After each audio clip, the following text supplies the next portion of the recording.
మనిషికి ఒక మనిషి విలువ ఎప్పుడు తెలిసిద్దంటే ఆ మనిషి ఎదట మనిషి ఇంకో మనిషికి సహాయం చేసేటప్పుడు అదే నన్నే ఉదాహరణ తీసుకోండి.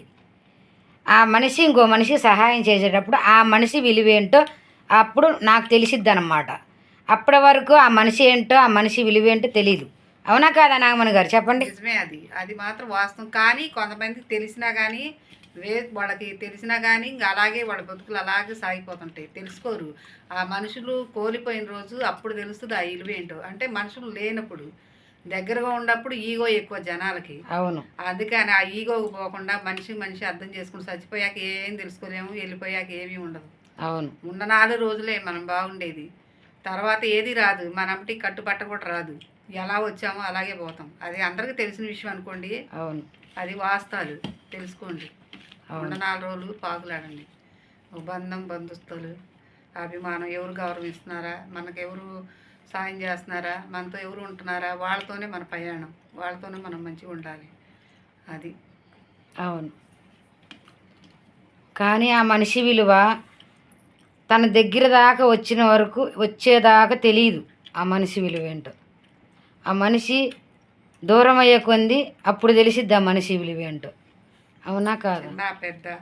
చిన్న పెద్ద అనేది అన్నీ తెలుసుకోవాలి. తోడబుట్టినోళ్ళే కానీ దగ్గర బంధువులే కానీ ఫ్రెండ్సే కానీ ఎవరైనా సరే మన నుంచి దూరం అయ్యేటప్పుడే ఆ మనిషి విలువ ఏంటో తెలిసిద్ది.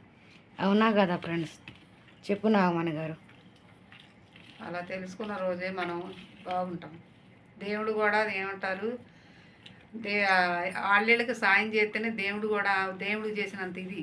మనం ఏ సాయం చేయకోకుండా ఏది లేకుండా మన స్వార్థం మనం చూసుకున్న రోజు ఏ దేవుడికి వెళ్ళి దండం పెట్టుకున్నా అవి ఉపయోగం ఉండదు. తల్లిదండ్రులు, ఒక బంధం, ఒక బంధుత్వాలు, ఇవన్నీ గౌరవించిన వాళ్ళకి భగవంతుడు చూస్తాడు. మనం అవన్నీ కాదనుకొని అందరినీ ఎడం పెట్టి అన్నీ ఎడబాపుకొని మంచి చెడు లేకుండా ఎన్ని హోమాలు చేసినా ఎన్ని దేవుడు దండం పెట్టినా ఏ భక్తి మనకి ఆదుకోదు. ఎందుకంటే అది వాస్తవాలు కాబట్టి. మనం చేసే విధానంలోనే, మనం నడిచే విధానంలోనే అన్నీ భగవంతుడు అని చూస్తాడు.